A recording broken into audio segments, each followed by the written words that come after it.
Greetings and welcome to Flanagan's Ecologic. I am your host, Ted Flanagan, and today I'm joined by my good friend, Joel Peterson, Dr. Joel Peterson. He's the Vice Chancellor, Executive Operations Officer for the San Diego Community College District. He's had quite a career in higher education, in the private sector, in the military, and we're going to talk about his upbringing as well. Really happy to have Joel on the podcast today. Hey, Joel, welcome to the podcast. Good to see you. Good to see you, Ted. And you're, as we speak, you're in San Diego, I take it. I am. And we've got some fires going in San Diego. We have some fires going here. Yeah, unfortunately, nobody seems to be spared these things in Southern California. Yeah, crazy. Very, very, very disturbing times. I've already introduced you as the Vice Chancellor of Executive Operations Officer at San Diego Community College District. I'd like to start off. What are you working on today? What's this week? What's it all about? What's the project? Well, we have recently, the voters in San Diego voted by over 60% to approve a $3.5 billion bond construction program for the district. And so we've just closed on our first issuance. So when you have a bond program, it just means that the voters have authorized an issuance up to $3.5 billion worth of bonds that investors would purchase and give you the money that then the taxpayers then pay back the interest and the principal to the bond holders. We are the beneficiaries of that money in the meantime. Yeah. And so we just closed on our first issuance of $850 million. And so I just got the notice as of yesterday from the county treasurer's office of San Diego saying that they had received a Fed wire in the form of in excess of $850 million in our account. So that's how exciting. Kind of the process after that. And this is all, all of this construction is within your purview, within your job duty at the college district. Correct. It's 100% within my scope of responsibilities. And so coming up with the overall program strategy, the overall program management and administration, and how it would devolve into specific projects, and then managing and executing on each one of those projects. All with the goal of providing more resources for more students within your region. Exactly. And when we're saying more, we have to sometimes, because people have asked, like, well, we're hearing things like that there's declining enrollment in higher education. Why do you need more buildings if you're having fewer? Or if you're having more classes that are online, then why do you need more brick and mortar? And so we need to kind of qualify what we mean by more. We're not adding more capacity. We're not adding more square footage. But what we are doing is adding more capability, that the facilities have to be able to support the pedagogy program. And that pedagogy program evolves over time as the demands of the marketplace for workforce skills and technology needs continue to accelerate in the path towards more complex technologies and evolving new technologies and emerging technologies. So that's really the more that we're going for. It's like just a huge shot in the arm, right? Just to advance and update what you're already doing. Exactly. And the way that I've tried to explain to people, maybe to grasp it very quickly, is the last time the district passed bond measures was in 2002 and in 2006. And so I say, well, let's take that and say, what if that was 100 years ago? Just as a stark way of thinking about it, because when we do that, we can not only understand what was happening at that time, but we live in the future, so we know what will happen in the future of 1902 and 1906. But what kind of buildings would we have designed and built in 1902 and 1906? Well, we would have built buildings that didn't have indoor plumbing. We would have built buildings that didn't have any electricity. They would have had ice houses, and they would have had stables. They would have had a telegraph room. And the kind of trades that we would be teaching people would be things like tannery and ice collecting and leather working, and stringing telegraph line and telegraph operators. And then if then they said in 1924, we're going to pass a bond and we're going to build new buildings that have the capabilities for the world, not only of 1924, but what's going to happen over the next 20, 30, 40 years.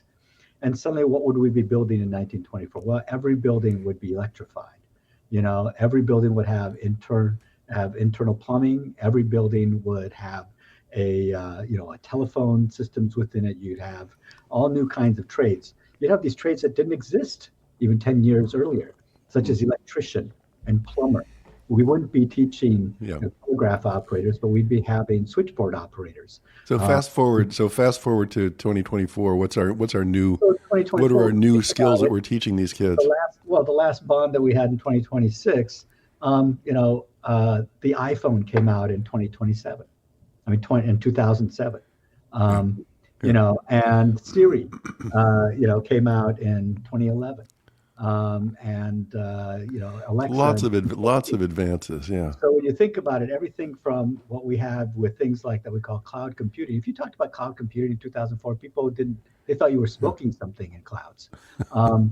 And things like SpaceX, and the takeoff of Tesla and what's happening with the whole EV industry, all of the PV industry and what's happened there. All these things are brand new. AI has come on the market as a force. And these are major segments of the American economy now and the economy of the future that we did not have existing back then.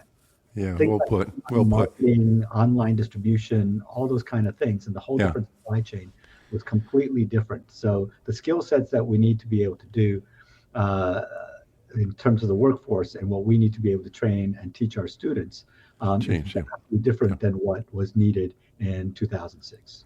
Yeah, and well put.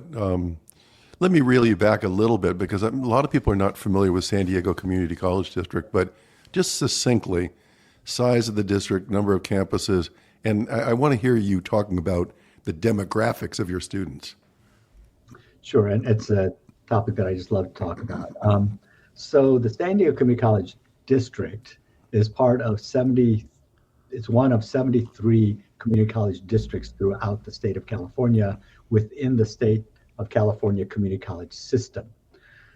Within the districts, some districts have only one college inside it, others have more. We are a multi-college district.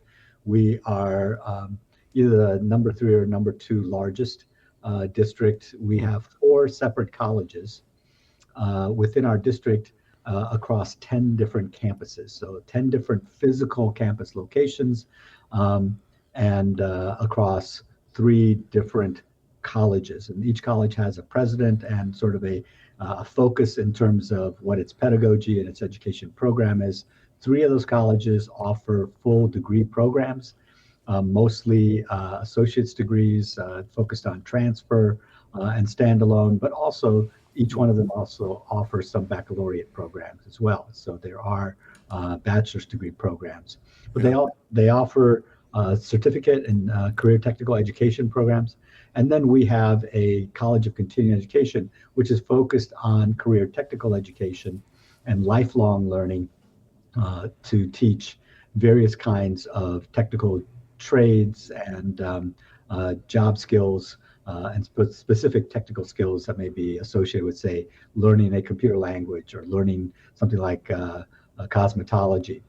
We enroll about 100,000 students a year across these 4 colleges, and about 85% of our students would qualify for what people used to call food stamps. The median household income of our students is around $34,000, $35,000 a year in a geographic location in San Diego where the median household income is $98,000 a year. Yeah. They are far below the federal poverty line, far below what is the working kind of line that we have. About 23% of our students are actively unhoused, meaning that not necessarily that they're living on the streets, not that type of, but where they're living in their cars and they are surfing on people's couches and they don't have any kind of permanent housing arrangement. So all the Yeah. all the more important your role teaching these new skills. Joel, you and I have talked about the housing project, and this I think is a nice segue right into the housing project, because I think this is the first time that the college district has offered any housing, but you're building a facility right next door to City College, I believe. Absolutely correct. The California Community College system, when it was created in 1960, had the vision of being a commuter system, that it was going to be primarily an open access on-ramp for people who wanted to get into the four-year system, but that it was also going to be this workforce training, career technical education part, and therefore it was seen as not really a residential model. Fast forward to now, and as you said, we're offering things like bachelor's degrees at our institutions.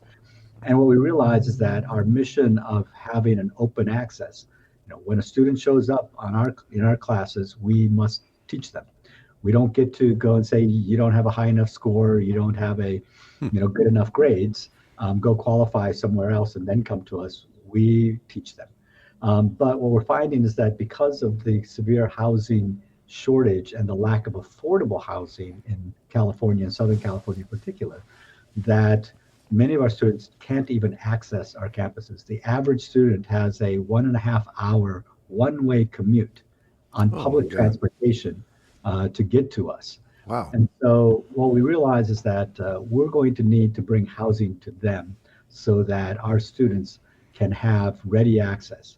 And we know that the residential model is more successful, not only in terms of lowering the barriers to entry, but also for sustaining, persisting, and succeeding in degree programs or certificate programs. That's why all the most elite private secondary schools, such as Andover and Exeter and Groton, are all residential models. The most elite boarding schools and the most elite and successful higher education, Princeton, Harvard, Stanford, are all residential models.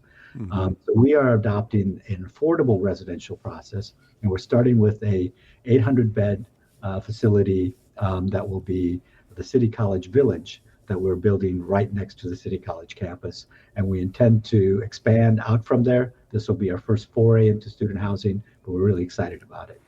And will that be part of this bond measure that just passed? It is. It is. The voters were very supportive of having us go into constructing student housing, because they understand the critical need for housing and they understand our mission of lowering barriers to entry and helping to create that success. I'm trying to think I was going to ask you, what are your other exciting projects? But maybe before I ask you that, you're as the executive operations officer, you've got a lot underneath you. You've got the capital projects, the construction projects, but you're also, you're dealing with food services, and you're dealing with custodial services, and I think you're dealing with security services on campus. You've got a wide swath of duties. What's exciting you? This housing obviously is a big one, but what else is exciting to you? Well, it's all pretty exciting because so I'm responsible for basically everything that is non-academic program. Yeah. With the exception of HR and finance. That's essentially it. So, we get involved in most every aspect, and this goes into everything from risk management. So looking to ensure that, now with all these fires and so forth, and the tragedies that's happened, the challenges of insuring and insurance. And, we need to insure ourselves for protecting our facilities and liabilities, everything from things like workers' comp and workforce safety, and security services. So we run a full police department. We have 24/7 dispatch. We have sworn peace officers, and we have parking enforcement officers. We have detectives, and we have investigators. The whole gambit of a legally constituted and authorized police department with the police chief. We provide food services, retail operations, central receiving and warehousing, inventory management, documentary management. So all the nuts and bolts, and all of it is exciting in its way because, each one is a rabbit hole that you can go down, and all of it touches people's lives. We are the foundation Yeah. that supports the mission, and we take that mission very seriously. And we feel that we are every part, equally vested in making sure that the mission for successful education of our community is something that we are an integral part of. You're really thriving on it, I can tell. And you said we run a police department. Actually, I was thinking, no, you run a police department, which is a big deal. I mean, as a one of many responsibilities. I wanted to just, as I looked at your career, and I'm going backwards chronologically, you've been in higher education. You're at the San Diego Community College District. Before that, you were at the Glendale Community College District for 2.5 years. Before that, you were at Harvey Mudd. This is all your higher education work. But before that, you were in the private sector. Before we go to the private sector, are there any other highlights of the higher ed? And I guess along the way, not that it's a minor deal, but you got your PhD in higher education and learning.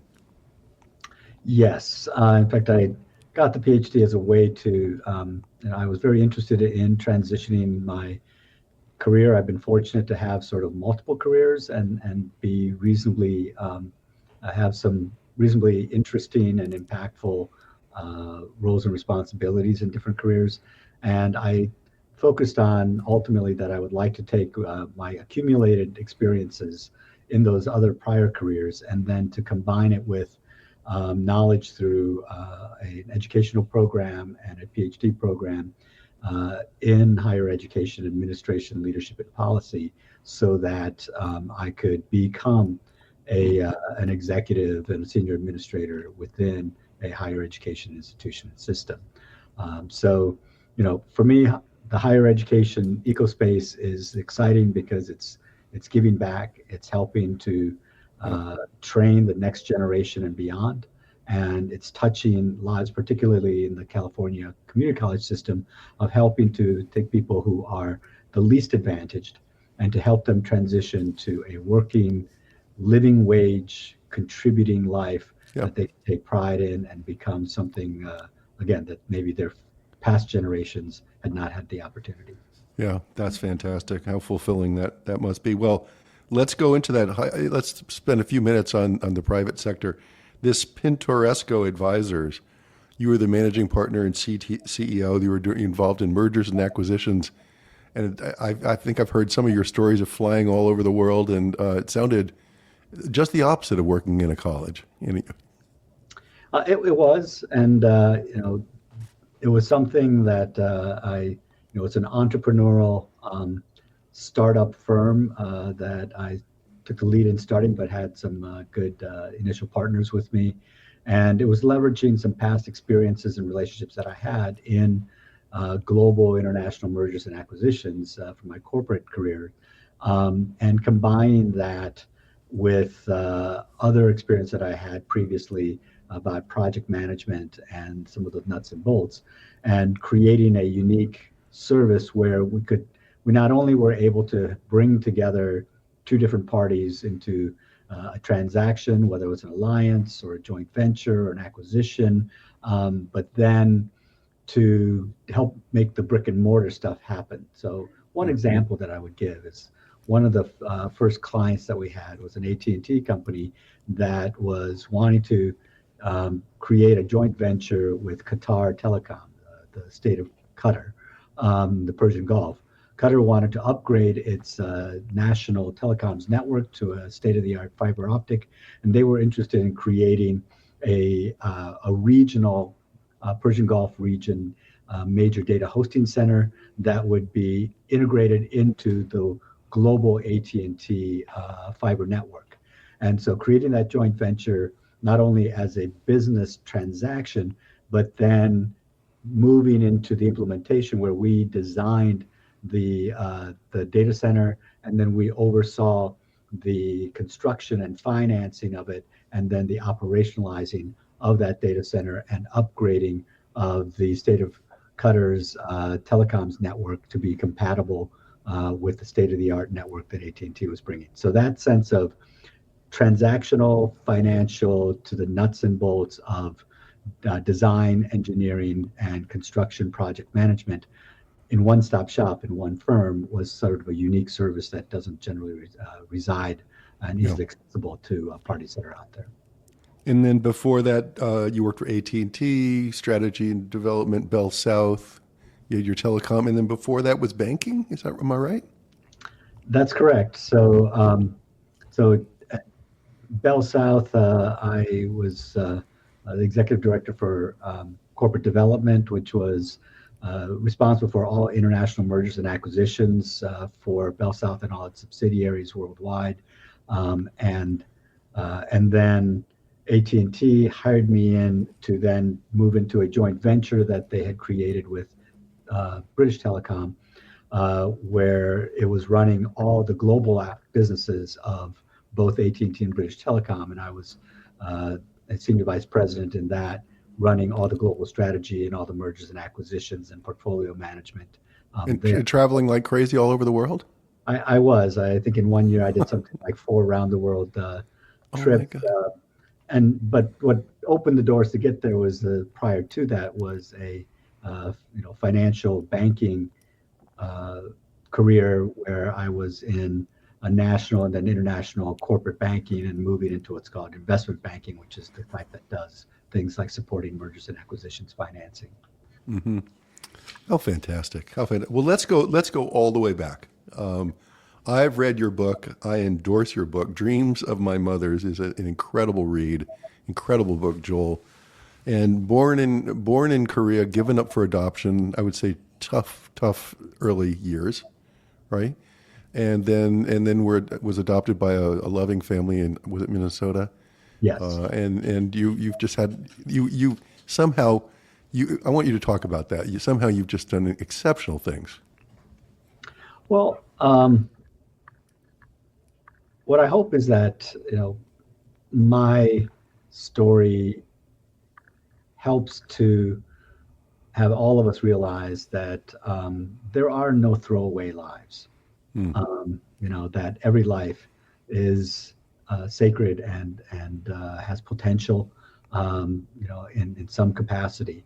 And certainly, my origins would have led people to believe that it would have just been another throwaway life, as it were, in a impoverished third world country that was in the most marginalized segment of that society.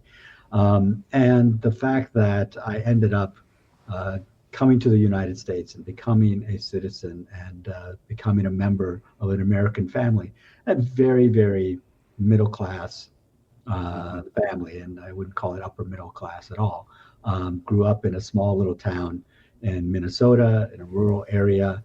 My father was the sole income provider, and he taught at a small liberal arts college in rural Minnesota, supporting 7 people.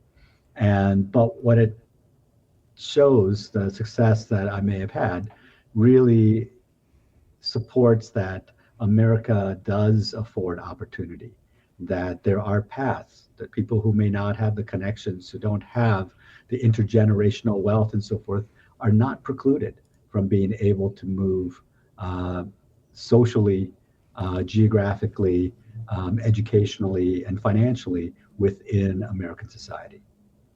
Was it painful to write the book? I mean, the early years were painful, I think. I think all of us have, painful episodes in our lives, even those who would characterize every stage of their life as overall pretty happy. But we all have, episodes, big and small. And then revisiting them either in your memory, or then if you want to take those memories and put them on paper, that opens old wounds. It, takes you back to those painful episodes. But, the idea was to try to share those things, to give context, to let the reader come along on a journey and to be able to understand it. And what I enjoy about when I read books is not only that there's a good, compelling story, but that it's written in such a way that it makes me feel what the characters are feeling, that I stop seeing the words on the page and I just start seeing the scene, and I'm seeing it through that character's eyes, and my heart is beating with that character's heart, and I'm feeling what they're feeling. And that's what I tried to write. And when you do that, through the painful episodes, you can't help but put yourself into a painful moment to be able to capture that and share that with the reader. Yeah, very, very well, very, very well done. I love the book, and or I was influenced, I was impacted by the book, but in a very positive way. And as was my mother, who I recommended the book to, as was her book club that read your book. So, then growing up, what year? How old were you when you were adopted? How old were you when you came to America? I want to say 10 or 12. I was 7. You were 7. Okay. And so then you went to local schools. Yeah, so I would have normally have been in first grade in that sort of age cohort, but because I didn't speak any English, they started me in kindergarten. And then there weren't a lot of Korean kids there, I take it. There was none. So was that hard? Yes, I mean, in that you don't have anyone that looks like you, and certainly the cultural unawareness of the society around you. And an additional challenge to that when you are adopted transracially, meaning you're adopted to a family that's not of the same race as you, is that if you were a minority child growing up in a minority household and they were the sole minority family in a given town, let's say, but at least when you went home, you were the majority, and you looked like the rest of your family. But I didn't have that, and so that made it feel a little more isolating. And I believe that this family you've stayed close with them your whole life, right? Oh, absolutely. They are my family. They are your family. Yeah. Their word. And then off to the University of Virginia for international economics.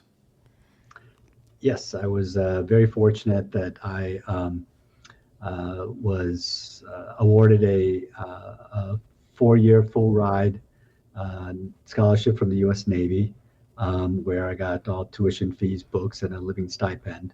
And so I chose to go to the University of Virginia, partly because I grew up in Minnesota where it was darn cold. And so Virginia's a lot warmer, and it's a beautiful place, but it also is just an excellent institution. And, I thoroughly enjoyed my 4 years there. And yes, I got my major was economics and had a minor in foreign affairs, international relations. Now, is it after that you went on for military service? Yes. So while I was in college, I was part of a midshipman battalion and part of the Navy ROTC program. Right. Mm-hmm. So while in college, I still had military obligations. Each summer I went on training cruises, and during the school year, I had to take naval science courses and so forth. And then upon graduation, you get commissioned as an officer, what's called an ensign, which in other military service is a second lieutenant. It's the lowest level, entry level officer rank. And then the Navy sent me to San Diego to what's called Surface Warfare Officer School, and that's where all the officers that are going to go to surface ships versus submarines, let's say, or versus going to be in aircraft, learn all about how to become qualified officers to be able to man and command ships at sea. So that's where you start out, and then you go to your ship. After San Diego, I was sent to Japan, where my first ship was home ported. It was an aircraft carrier, USS Midway. I spent 2 years on USS Midway, and then spent 2 years on a Navy destroyer, USS Oldendorf, before coming back to the States for shore duty as an assistant professor of naval science at Virginia Tech. What a path! What a path! And we're circling around, but then I think you went into the banking industry after that. Yes, so I decided to leave active duty after about 7 years, and while I was at Virginia Tech, I earned my master's in business administration and MBA, which I thought would help me transition from a military career to a business one. And I was very fortunate that one of the leading banks of the day hired me into their national corporate banking group. And what's great about when you go into like the financial sector is that you get additional training and education from them. So you learn a lot about financial statement analysis and financial instruments and accounting and these kinds of things, underwriting aspects, which is a core part of almost all industries and businesses. So it really gave me an opportunity to be able to then transition into other industries and businesses because of a broad background in business. Great story. Final question. What do you do to keep balance in your life? I know that you love to cook because I see some of your creations. I know that you write poetry. I know that you're an author, but I know that you also write poetry currently. I know that you're a runner. Am I capturing Joel Peterson, or what am I missing? That's probably most of it right there. Good. The running part, I just, I treat that as like a basic prescription that I need to go and take like anything else. Yeah. We see a lot of research in healthcare and health related aspects, and sometimes like, wow, eggs are good for you. No, eggs are bad for you. Coffee's good for you. Coffee is bad for you. Chocolate's good for you. Chocolate's bad for you. Wine's good. Wine's bad. And you'd never quite know. But the one thing is, there is never any study, and there's no controversy that exercise is good for you. Yeah. And everything says that, it has benefits far beyond just physical strength and stamina. It seems to have an impact on cognitive abilities, on helping to ward off and things like cognitive decline and memory loss and so forth. And it's a combination not just of the aerobics part and the running, which helps also with emotional stability, et cetera. But I also try to do some routine, similar everyday, strength workouts that I had created when I was doing sea duty on board ships and had very limited time and space, so that I could do something that kept me, my whole body, again, in a healthful condition. And so that's a major thing that I use to help keep me balanced. Yeah. The cooking part is a way for me to, not only it's wonderful to, I eat a low carbohydrate diet or lifestyle. And for a lot of people, they find it difficult to stay on that lifestyle because it becomes, for many of them, limited and boring or repetitive. And so I just took it on as a challenge to figure out how to create low carb versions of all sorts of dishes. And so, for me, I don't feel deprived in any way, shape, or form. I eat every kind of over the top type of cuisine. And now there's more substitutes you can do with sugar substitutes and other kind of carb substitutes. And then, cooking is one of those things too, where you have the opportunity to let your eyes eat first, and you can present things and plate things in a very appealing and beautiful way. And so it's like creating art that you can eat, that creates nutrition. So it's sort of a win-win-win. Yeah, that's really great. That's really great. Well, keep at it, Joel. Keep at it. Thank you so much for your time today and sharing your story. It's been great. Well, thank you for this opportunity, and I love your podcast. That's it. Thanks for listening to Flanagan's Ecologic. We'll see you next time.